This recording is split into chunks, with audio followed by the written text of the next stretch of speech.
through it. So I want to start by thinking about two of the challenges that you're going to face in your task in this workshop. So the purpose of the workshop is strategy development. So to understand the realities of land use and affordable settlement in Dar es Salaam, and to develop a strategy to further the interest of the group that you're representing. So just starting to think about that, if the workshop is about strategy development, what is or what should be the basis of strategy development? What do you do to make a strategy? How do you start? Objectives. Okay, so you have objectives to your strategy, but where do they come from? Needs. We consider like all the players and the problems. Okay, so you need, and how do you find out who the players are and what their problems are? Research. So we need to start from some kind of empirical evidence, so empirical basis. So that's one thing. I think the other thing, when talking about objectives or a strategy, you may have some kind of ideological framework which helps you to think about your strategy. But obviously it's important that that framework is a way of framing the empirical evidence and doesn't just forget about the evidence and you have your ideology and you just go for it anyway, even if it has nothing to do with reality. So you need empirical evidence. You may want some kind of framework to guide how you understand that. And what else is important for actually implementing your strategy? Think about your different actor groups. As a group, can you just do what you want? Negotiation. Okay, negotiation. So you need to think about your relationship or your relationships with other actors. Yeah? So I think that's one of the challenges you're going to face here, is thinking about actually how you're working with other actors. And I think because we've defined this workshop as working in different interest groups, sometimes we go to a sort of default setting that is going to be about fighting with the other groups. It's very conflicted, yeah? I think the reality is often, actually what's more constructive is trying to identify common interests and shared goals, and that can be a much more progressive way. And also to maybe recognize that these actor groups you're in aren't quite as distinct and separate from each other as they initially appear to be. So that's one set of challenges about strategy development and how you do that.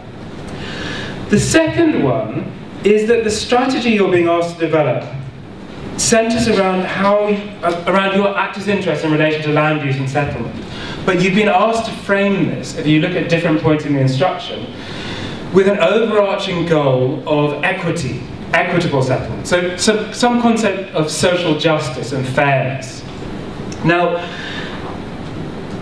the problem here is that many of the actors or organizations that you're working with will either not see equity as part of their job. They'll say, I'm a technician, I build things. Equity has nothing to do with me. Or they may see equity as part of their work, but have a very different understanding of equity. So these issues are a problem which is routinely faced by a lot of the overarching goals of development. And this has been a particular challenge which is faced by what are often called cross-cutting issues in development. So one very famous cross-cutting issue, and one of the first things that was identified as a cross-cutting goal, was the environment. A second one is gender equality. And what they have in common is these are both policy goals or objectives which you can't just deal with in a sector. They relate to everything. Yeah? You can't just focus on the environmental agenda by focusing on a little area. It's about everything we do. As a result, coming from environmental movements and gender equality movements, we've had a strategy which is called mainstreaming. Are you familiar with this concept of mainstreaming? Yeah. So the logic of mainstreaming is actually, if you look at how development and governance works, it tends to work in a sectoral way. So if you think about the UN organizations or governments, they're involved along sectoral lines. So you have your Ministry of,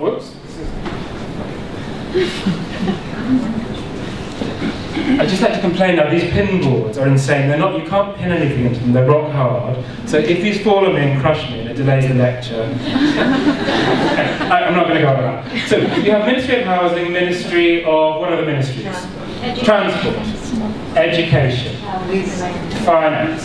So looking at how gender equality and women's rights were initially approached, the problem that was identified is that, for example, women, or equality, was also approached in a secular way. So you have the Ministry of Housing, Transport, Education, Finance, and the Ministry of Women's Affairs. Or often these weird things like the Ministry of Women, Culture, Youth and Sport. So this strange bucket often exists. So what's the problem with that? What does the Ministry of Women's Affairs do? Yeah? Isn't the Ministry of Women make sure that all the other ministries have in them policies for women? It's not that they make their own policies. Okay, so you're going ahead and revealing what I wanted to say. That's good. Okay, so the issue is, what's the problem with the sort of existing situation rather than the solution, which you have provided? Yes, Julia? It deals with the issue in a very isolated way rather than approaching it from the perspective of trying to get to the Yeah, so basically, what we get here is a Ministry for Women's Affairs that does everything to do with women. Yeah? And typically, because it's only the Ministry of Women's Affairs, it has a really small staff, it has no budget, so it does these little women's projects. And what are the women's projects about? They're about education, finance, housing. Do you see what I mean? So all these, suddenly we get half the population that should be dealing with these in one ministry with a staff who don't know about housing or transport or finance, who don't have access to their budgets. So you get nowhere. And you had exactly the same strategy with environmental ministries, the same problem. So the mainstreaming strategy is to say, actually what we need is a cross-cutting approach where all the staff and policies and budgets in these ministries look at the needs and differentiate the needs of women and men, or work in a way which takes account of the environmental impact of the work that they're doing. So that's a mainstreaming strategy. So these are two challenges you're going to have to think about in the workshop. And the reason that we're asking you to use the web to structure the workshop is because the web was explicitly developed by Karen Levy, who until September was the director of the DPU, so she has a long history here of dealing with these two challenges. So Karen is a planner by profession, and she's done a lot of work and has a big interest in gender equality. So she developed the web to deal with and support this strategy of gender mainstream.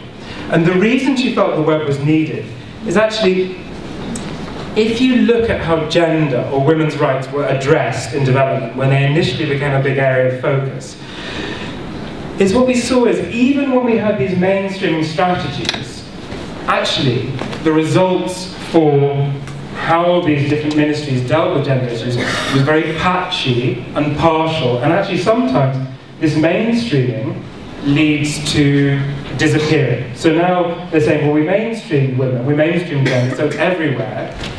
But if it's everywhere, it suddenly stops being anywhere, because people sort of forget about it. So Karen's argument is that actually, if you want a mainstreaming strategy to be successful, you need the topic to be institutionalized, which is what she talks about in the reading. So by institutionalization, she means actually working on gender or the environment or equity becoming part of the normal day-to-day professional practice that we do naturally. That we don't need a special intervention to make us do it. It's seen as a core competency. It's part of what we do, so we're just doing it naturally. So Karen's argument is, for this process of institutionalization to work, we need to engage with 13 sites of power, which you saw in the reading that she describes as the 13 elements of the web. So just to stress, Karen developed this to look at gender mainstreaming, but you can equally use this tool for other cross-cutting issues. And in fact, a lot of organizations that the DPU has worked with have used this for the environment. Actually in Tanzania, I've worked with organizations who use it for mainstreaming the focus on HIV/AIDS. which is a very systemic problem there, and that actually is affected by and affects all these different areas of intervention. So the tool was developed for gender, but can be used in a variety of different ways.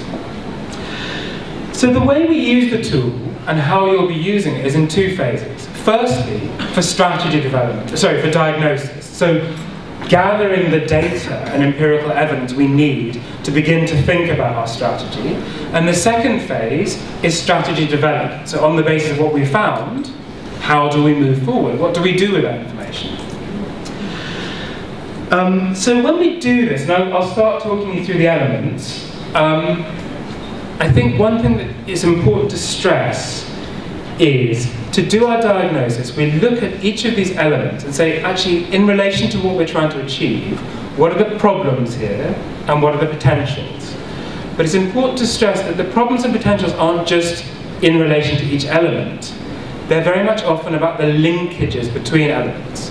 Because the reason that Karen developed this tool as a web, instead of just a list, is because what's important is not only a checklist of the different points, but how those sites of power relate to each other and how they reinforce each other. So I'd like you to focus on that when we talk through this.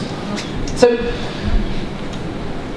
thinking through the web, as I said, it focuses on these 13 elements or sites of power that we normally look at. And you don't need to look at it in a particular order, because it depends on very much on your perspective or where you're coming from. But a nice point to start is what we call women and men's experience and their reflexive interpretation of reality. So really about the lived experiences of the women and men affected by an intervention, how they experience, for example in your case, and understand city development or settlements development, and actually what are their priorities and needs in relation to that. So I think an initial thing that's very important thinking about this is often planners have the tendency to aggregate and talk about these groups. So in your case study, the women and men we're thinking about are the residents of Dar es Salaam. But it's crucial that you don't just think about them as residents, as though residents all share the same needs and interests. So straight away, if we think about the different kind of groups of residents from the background reading you've had, what do you think are some of the sort of different identities or cleavages or distinctions amongst groups of residents which will be important in terms of what they need from city development? Any ideas? How would you break down this big category of residents?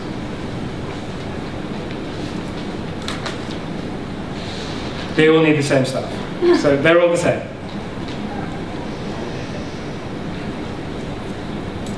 Okay, think about Collins. Yeah? By where they work.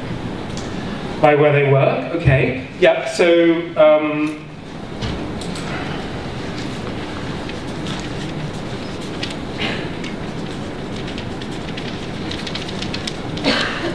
why is that important? Why does that matter? Because some work from home, some have to work in institutions, some are formal, some have to travel, some don't. Okay, so this is linked to needs. So we have problematic needs, for example, around transport that have been very clear, around the kind of facilities and infrastructure they need. So these things are important about where they work. How about what Colin was just talking about? Is that relevant here? Tenure. So what kind of groups can we extract from thinking about the different tenure types? Sorry? Landowners and... Okay. So we've got owners, we've got renters. What kind of owners? Formal. Informal. So what other distinctions might we see? Customary. Cooperative. Okay, so customary is sort of in between. So different tenure types are going to be important. What else? What are some other differences that we're seeing in the experience of women and men in the city that may cut across that? So for example, think about the communities that some of you are being asked to look at. Ethnic or ideologies, I don't know, religious or... Okay, yeah, so... Ethnic.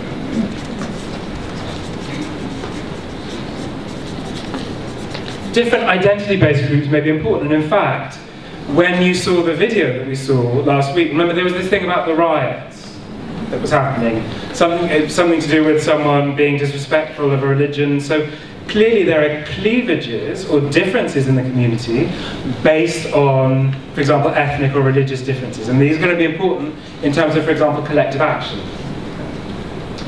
The size of the families, no? Okay. You have them.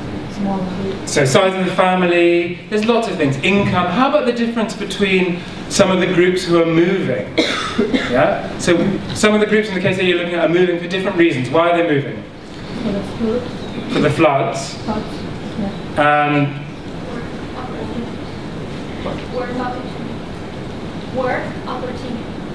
the ones who are moving, being evicted rather. So there's the floods and there's the port development. Is their experience of that eviction the same, or is it different? And why is it different?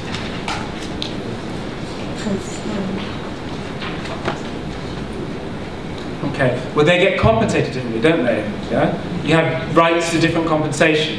And similarly, renters and owners have different rights. So there's a whole series of different things. So identity, we could have issues to do with religion, we've seen. Gender, and this can cut back to where people work, because there's often practices of home-based working for women, outside working for men. So we're seeing a whole range of different interests and needs here. So if we think about the problems and potentials that are beginning to stem out of some of these, we have different issues like, which relates to this point, good access to the city centre is important for some people. Yeah? So that's an opportunity for some people depending on where they live.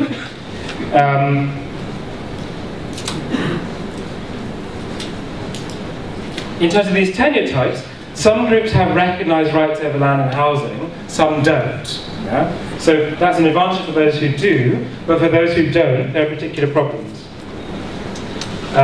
In terms of sort of wider social cohesion, we saw this example of the riot, so clearly there are some kind of rifts in the community. Yeah? You're seeing some community rifts on the basis of identity. And we could go through, but when we do the diagnosis, you begin to get the different identity groups, and you begin to think, well, linked to each group and to their experience, what are some of the problems and potentials they're facing in relation to equitable land access and settlement development, to do with infrastructure, to do with their needs, and so on. Okay, the second element that we look at is what we would call pressure of political constituencies. Pressure of political constituencies looks at the collective organisations in civil society which claim to represent the interests of all these different groups of residents and act on some of these different interests or needs that we've drawn out here. Yeah? So what kind of political constituencies or civil society organisations can you think of in relation to this case study? What examples are there? Parties. The different parties in the government. This is to do with civil society, which is, we'll get there, that's the next thing. The leaders of, the leaders of communities, I know, different. Okay, so community leaders, do we know any specific examples from the background reading that you've done of collective organisations in civil society?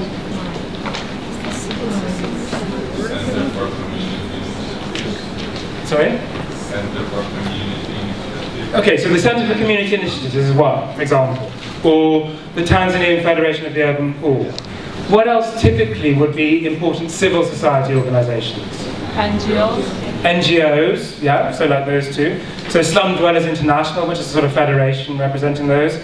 Church groups. Church groups, religious groups may be important here, we don't know about that, it's a question. Who else might be important? SMEs clusters. Sorry? SMEs clusters.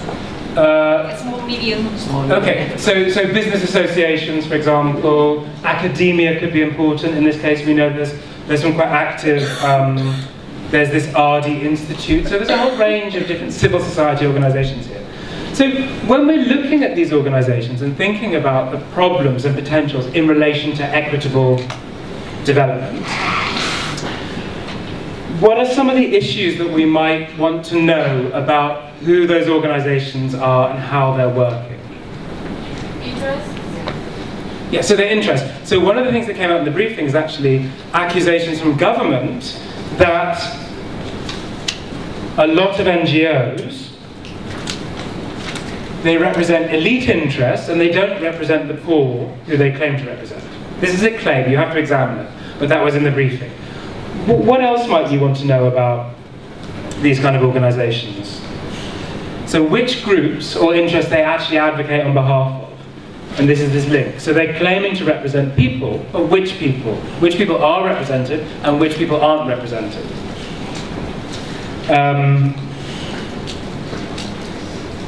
And what else might be things you'd want to look at here about that relationship? Yeah. How they interact with each other, the different organizations. Yeah, so how actually the different civil society organizations that claim to represent the same interest group are working together or coordinating.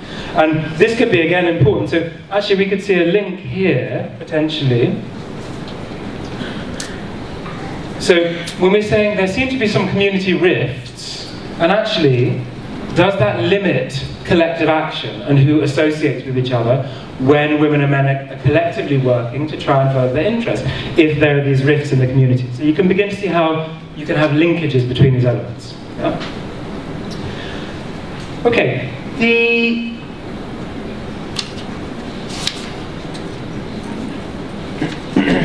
third element that we'd like to look at is what we call representative political structures, and this is what you were talking about earlier. So, unlike civil society, this is about the different elected bodies, the different representative bodies, which should represent residents' interests through some kind of democratic accountability or some kind of democratic process. So, ideally, according to principles of democracy, there should be a strong democratic linkage and accountability here. So if you think about the case study, what are some of these representative political structures which you're aware of in Dar es Salaam?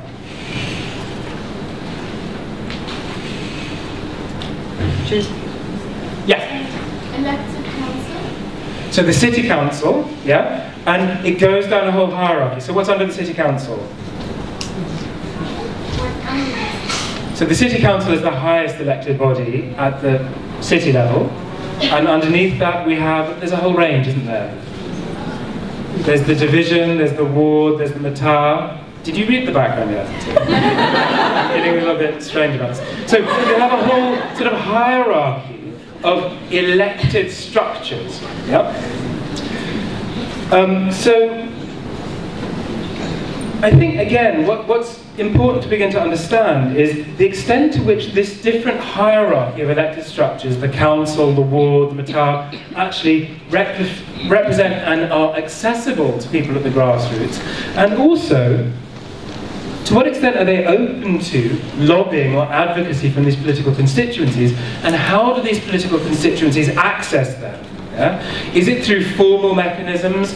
Is it through personal networks and linkages if they know each other? Actually, how do these relationships work? And again, if there are links between residents and these representative political structures, which of these residents and which groups of them are able to access that and which aren't? So there can be strong linkage here in terms of class, often in terms of ethnicity, where politics are based around sort of ethnic groupings. There's a whole range of linkages here which become important.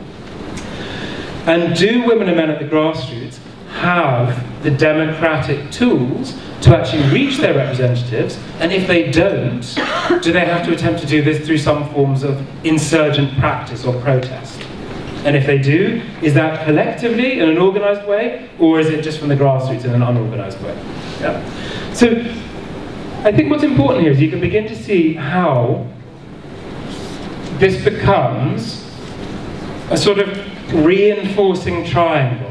And actually what we do is we look at the web in terms of these sort of areas that reinforce each other, and break it down into spheres. So this set of elements is the first sphere that we call the citizen sphere, because it's about the structures and relationships of citizenship. A very strongly associated element to that is what we call political commitment.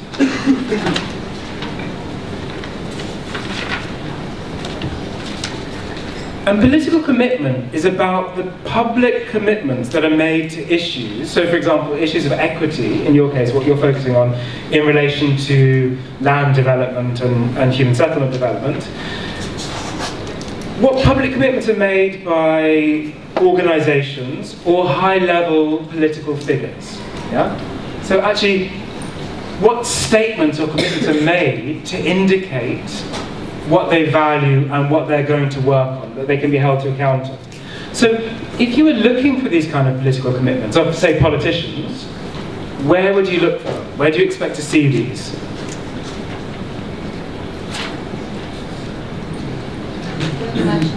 During elections, so for example, election speeches, campaign leaflets, the kind of things that people are making public statements about during these things. Where else might you see it? Yeah? Policy draft? Okay, policy drafts. So for example, if we're talking about political commitments by NGOs, the civil society sector, often they'll have their mission statement on their website, for example. So these high levels, they're not detailed policies, but they're individuals or organizations saying what they value, what they're supporting, and these are tools that they can be held to account with. You said this in your speech, why aren't you doing it? Yeah? Okay, so political commitment is not the same, but again, it's strongly related to the next element that I'd like to look at, which is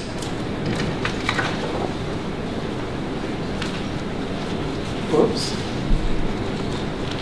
You see, you actually can't put pins in here, which is why I'm doing this terrible mistake, which is policy and planning. So this is slightly different. Policy and planning are the actual policy commitments. This is what Colin was talking about, in which different actors, and particularly governments, outline what they intend to do. So it's the policy agreements and how they're translated into concrete plans. So I think a starting point for this is to look at the different policy-making organizations that are responsible for the implementation of policies. So if you think in your case study about the area you're looking at, so land and settlements development, what are some of the critical ministries that you're looking at here? Yeah. Ministry of Land? Yeah, so there's this Ministry of Land, it's quite a long name, Ministry of Land, what was it? Lands, Housing and Human Settlements Development. So it seems to be the ministry of everything that you're involved with. So it seems very comprehensive, but are there other ministries that you also might want to know about? Ministry of Works. Ministry of Works, so Public Works? Yes. Yeah, so the ministries are responsible, for example, infrastructure development.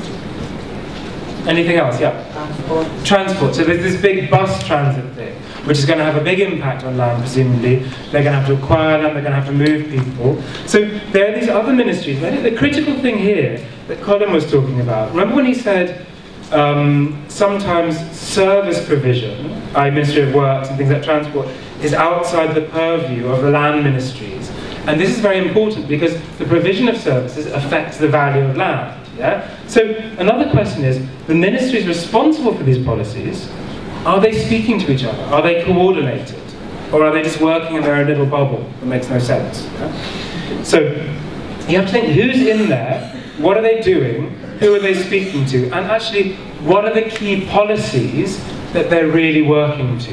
And I say really working to because often organizations have beautiful policies which are on the shelf and actually no one knows about. I've had this experience working in Tanzania myself, where in Arusha, the organization that was supposed to be implementing the NGO policy, which is the Department of Community Development, had never heard of or seen this policy. So actually, don't assume that because something's formally there on paper, that it has any weight or resonance in terms of actual practice. So what are some of the policies that you're aware of in relation to this case, and what are some of the interesting questions or problems or potentials in relation to them?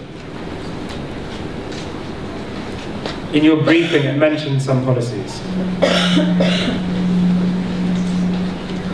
So there's mention, for example, of the Ministry of Lands has an investor-friendly policy, which tells you something about their policy orientation. There's a microfinance policy, which could be important in terms of access to land finance. There's the official land planning policy of 1997, which is talking about tackling informal settlements by upgrade and building the city periphery.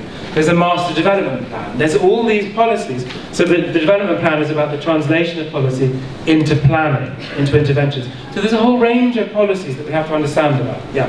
There's also the relationship between the state and the local government. And the fact that some decisions are taken at the state level, at the national level, some of them are taken locally.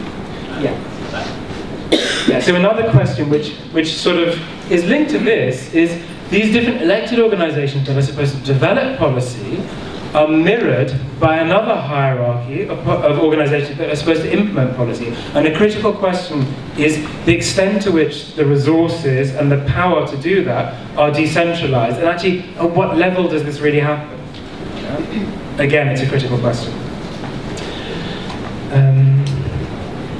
Okay, so another important question is,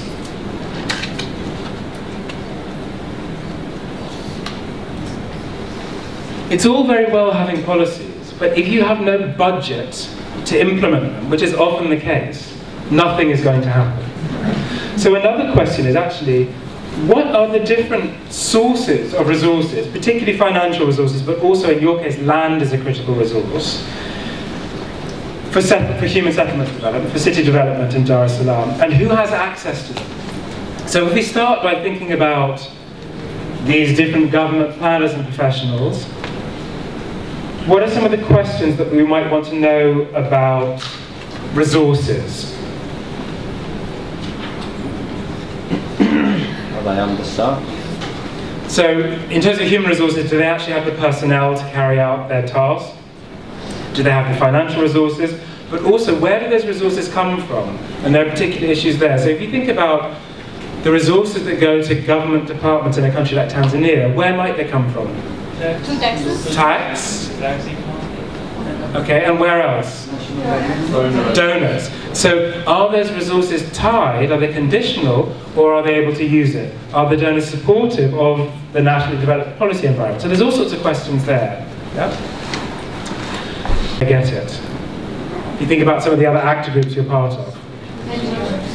NGOs. So again, where are NGOs getting their resources from, and does that affect the kind of work they do and who they're answerable to? So if you think about NGOs, if they're getting their resources from international donors, it may, and this is part of this argument, it may weaken their link to the grassroots group that they're supposed to be representing.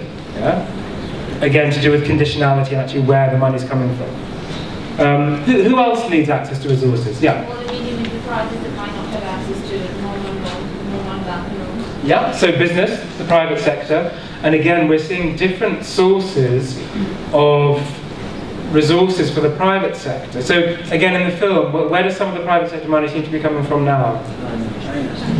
China, and that was also some of the government money. And actually, in relation to this conditionality issue, an interesting question there that Ruth mentioned is a lot of people are saying the good thing about Chinese aid money is it doesn't seem to be conditional. It doesn't seem to be conditional. We'll see.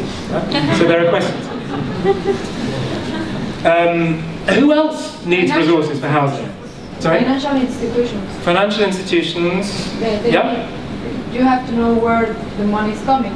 If it's from savings, or from, I don't know, we know like Barclays is there, from here. Yeah. So the banking system. Yeah. And the bank, and it's critical. Where does the banking system get its money from? But also, who does the banking system give its money to in terms of housing finance? Who gets access? And who has access to the formal banking system? Or in Dar es Salaam, there seems to be a lot of new, quite interesting informal banking systems, which are becoming very important. So again, that might be something you want to look at. Okay, the next element, which is a bit confusing in relation to this, is a bit clearer for some other issues, is what we call mainstream responsibility. And mainstream responsibility is about, if you're thinking about an issue, for example, in relation to equity and social justice, in relation to land and settlements development, who feels responsible for dealing with those equity issues? So if you think about equity issues in relation to land or human settlements development, typically what kind of things are we talking about, broadly?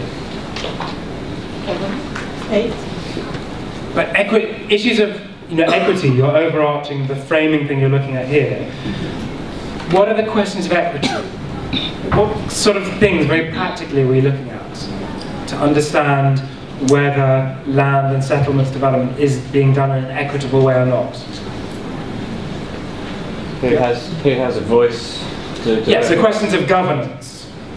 So who's responsible for questions of governance in infrastructure development, transport, all these different things?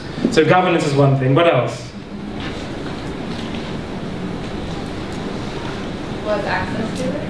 Access, so distribution is a critical equity thing. So who has to deal with the exclusion of the poor? So we're looking at governance, voice, distribution, these kind of questions. And actually, if you think about the different ministries we're talking about here, the Ministry of Lands, the Ministry of Public Work, probably a lot of these people are going to say, I'm an engineer, I'm a surveyor. These questions of equity have nothing to do with me. Yeah? So actually, do those mainstream technical staff feel that this is their responsibility?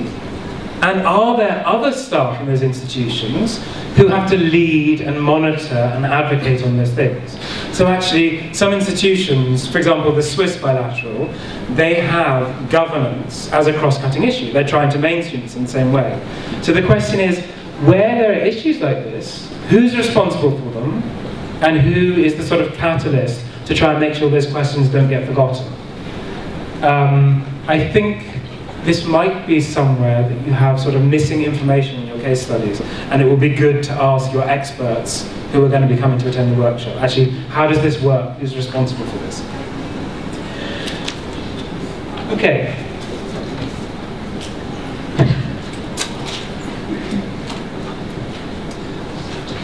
The next element that I'd like to look at is procedures. So procedures is different from policy because procedures is about the translation of policy into the very day-to-day sort of rules and norms, the different ways that we work, the different things that we sort of do. Before you can do anything, you have to fill out this form, those things. And actually they're very important in terms of how institutions work, what happens, what doesn't, what's prioritized, what's not. So again, if you think about issues in relation to land and human settlements development, what are some of the key procedures that will steer how different organizations work that you would want to know about? One that we already saw when that takes like 8 years or more than a year.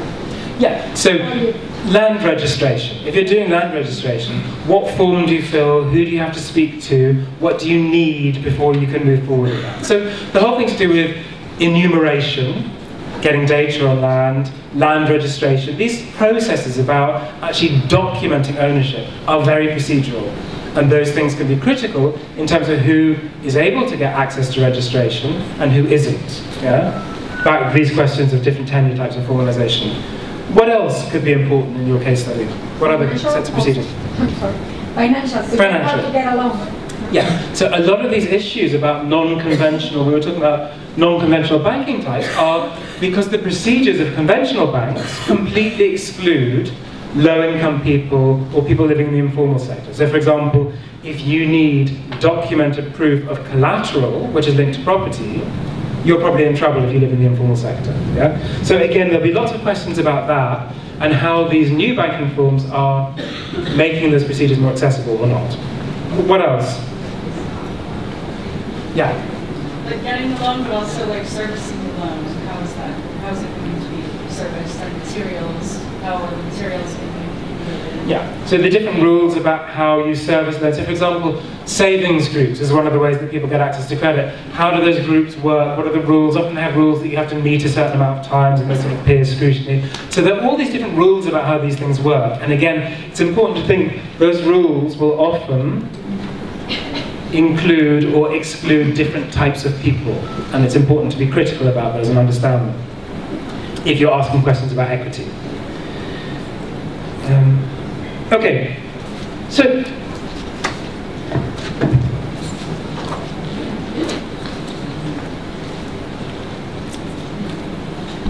another question in relation to institutionalizing this focus on equity is to do with staff development, which we touched on a bit already in resources, but I think it's important to think in the different organizations we're talking about, the different ministries, the NGOs, these different organizations, who is it actually employed? Who's working in them? What kind of people and what kind of staff? So what are some of the issues you'd want to know here in terms of who is in these organizations? What's their agenda?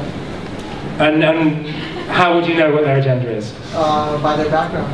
Yeah, so I mean, one thing might be who their staff are. Are they from middle class elites? Are they much more linked to the people they're working with? Community based? So there are those kind of questions. What else might you want to know?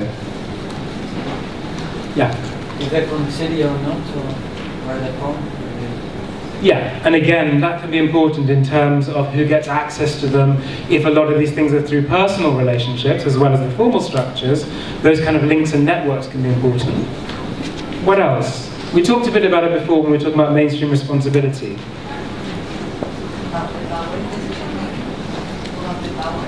There's the power, but also what kind of staff are they? So if we look at the Ministry of Lands or the Ministry of Transport, are they all engineers? In which case you might have trouble working on equity issue, or are there some social scientists? Or if they are engineers, do they have those kind of skills and social orientations to look at these political issues that Colin was talking about in relation to land, for example? If they see it as a purely technical exercise, you're going to get a different kind of institutional culture about how those people work and what they prioritize. Another issue in relation to staff development is also what's the institutional structure and what's the culture of decision making. Yeah? And again, we have important linkages here. So in terms of staff development, one issue of staff development is who is there, but the other question is how are they hired? Who progresses in the organization and who doesn't? Yeah? And that links back to procedures. If you think about where you've worked in an organization, it's important to motivate you. What are you rewarded for? What are you punished for? Yeah? And actually, if you're rewarded for or punished for things which are to do with reflecting the interest of your constituent group or not, that will determine the way you work and who you work on behalf of. Yeah? Who you give access to, who you don't. So there are critical things here about how the organisation works and the kind of space it gives and the motivations it gives to their staff to do different things. Did you? No? Sorry. Okay.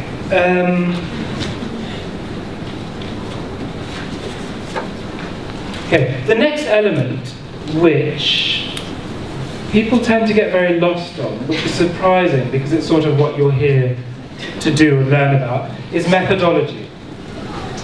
So by methodology, what we mean is the different tools, the different sort of conceptual tools and structuring tools used by staff working on, for example, land or settlements issues. So tools for the different activities they're involved in. So it's not procedures, it's not just the rules, but it's actually the ways of doing things. So what kind of methodologies do you think you'd want to look at in relation to this case study to see how equitable or inclusive they are? Mapping. So enumeration. So actually doing these cadastral surveys, understanding what land is there, who owns it, who gets access to it. Yeah? So mapping and enumeration would be one thing. What else? Yeah.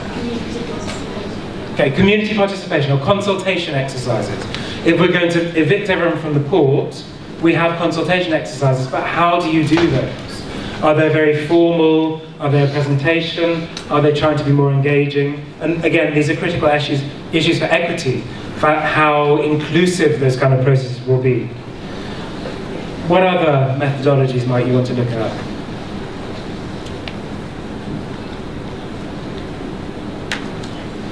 So things like monitoring and evaluation. how you monitor change, or the development of savings groups. There's a whole range of different things. Yeah? Accountability? Like methods of accountability? Yeah, so concretely, what kind of things are we talking about? Like if something's being implemented, how can people give feedback if something isn't being done, how it should be being done? Yeah. And is that feedback followed up on? So it's linked to consultation, but it's particularly about sort of how people can make a protest or make a formal, they can engage from the bottom up about how they want, rather than consultation, something reaching out to them, how can they reach out to the organisation and make a complaint or make a submission? Okay.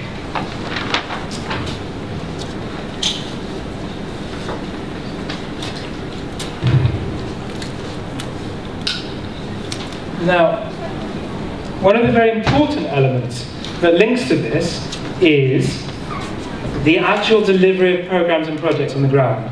So what are the actual projects being delivered on the ground for city development, for access to land, for housing, for tenure? Actually, what's happening? And I think in terms of the film that you saw earlier in the week, it's quite clear that things are happening in terms of a rapidly changing cityscape.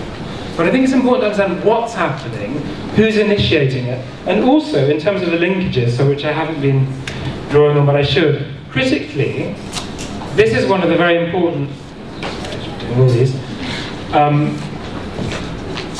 this link here is critical in terms of asking, we've got all these lovely city development plans and land development plans, but actually, to what extent are these policies that are agreed on paper actually reflecting what's implemented in practice? And I think we have quite a good hint when Colin tells us that in Tanzania, 80 to 90% of the population are informal. Yeah? So that tells us that these things aren't happening in practice as it's claimed they will be happening on paper. There's clearly a big gap here between our beautiful policies on paper and what we're actually seeing happening in practice. And this is a two-way link, because the other question is, to what extent are these policies learning from the reality of the changes that are happening in practice? And again, if we're saying 80 to 90% of the population informal, are these policies creating space to recognise, well actually, the way that most people are getting access to tenure and housing is through informal systems. How can we accommodate that in some of the different sort of policy typologies that Colin was telling us about? Yeah? Is it learning? Is there some kind of policy learning process? So just thinking about the sort of background stuff you've read, what are some of the kind of projects or interventions that seem to be happening in practice in the city? What are some of the sort of high profile ones you've seen?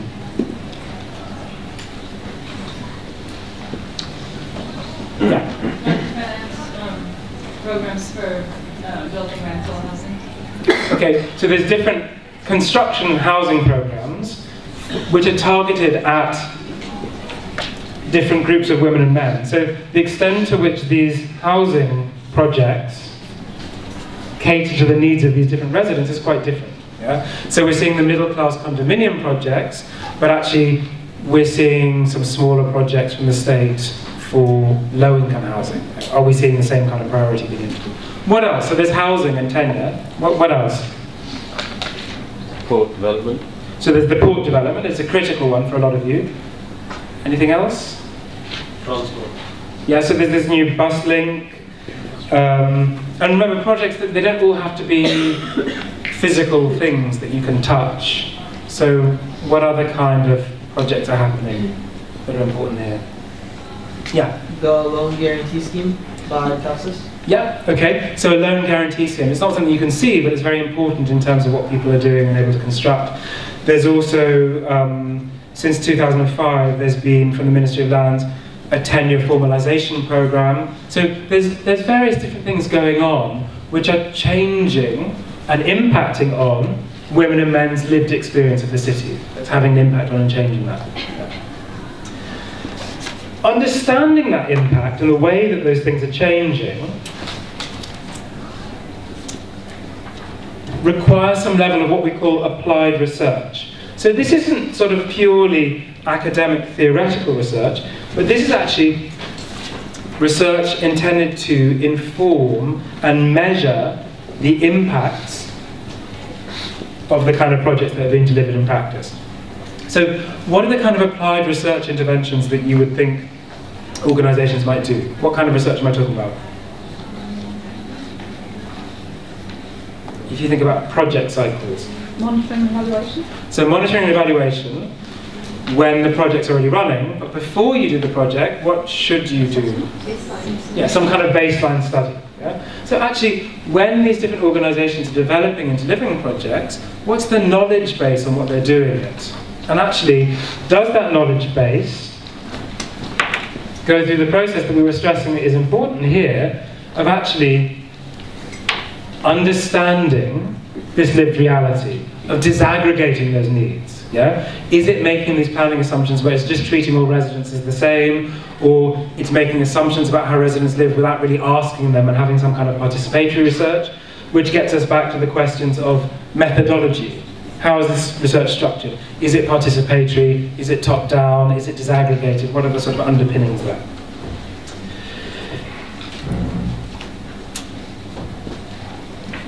The final element, which you will all get very confused about in your group work, I can guarantee it, is what we call theory building. And theory building is very much related to how we use this research information, but also how we structure it, and also underpins the different methodologies that we use. So theory building is really about the broader sort of conceptual thinking that underpins what everyone's doing. So it's about how issues of equity in land and settlements development are framed or understood more conceptually. So Colin talked about property rights regimes.